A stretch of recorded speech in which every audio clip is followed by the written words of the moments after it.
So in Matthew 27, when Jesus was on the cross, it says in verse 46 that about the 9th hour, Jesus cried out with a loud voice saying, Eli, Eli, lema sabachthani, in Aramaic. And it translates to, my God, why have you forsaken me?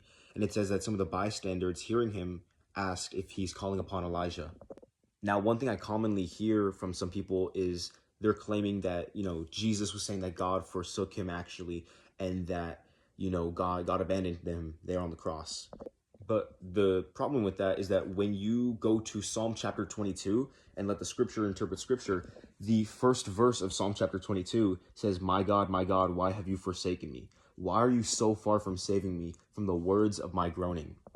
See, Jesus was actually, pointing them to this verse right here. And the scholars of that time, the rabbis, would have known exactly what he's talking about. And they would have been, reciting that almost in their head. And the cool thing about Psalm chapter 22 is that it's actually a prophecy by David about the death of Christ. And it actually says in verse 6, I am a worm and not a man, scorned by mankind and despised by the people. All who see me mock me. They make mouths at me. They wag their heads. He trusts in the Lord. Let him deliver him. Let him rescue him, for he delights in him. And this is actually kind of similar to what the thieves on the cross were doing when they were mocking him in Luke and in Matthew. It says later on, I am poured out like water, and all my bones are out of joint. My heart is like wax, it is melted within my breast. My strength is dried up like a potsherd, and my tongue sticks to my jaws. You lay me in the dust of death.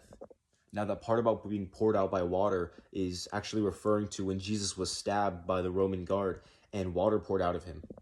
And later on, when it says that his mouth is dried up like a potsherd, and his tongue sticks to his jaws, history actually shows us, and in the scriptures, that when they were trying to give Jesus the vinegar, that his mouth was all dry, and it's a common thing with crucifixion.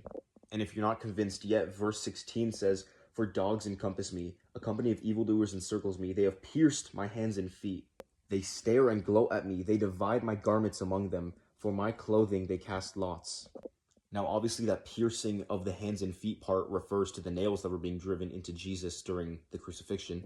But the cool thing about the part where it's dividing the garments is that if you flip to John chapter 19, in verse 24, it says, so they said to one another, let us not tear it, but cast lots for it to see whose it shall be. This was to fulfill the scripture which says, they divided my garments among them, for my clothing they cast lots.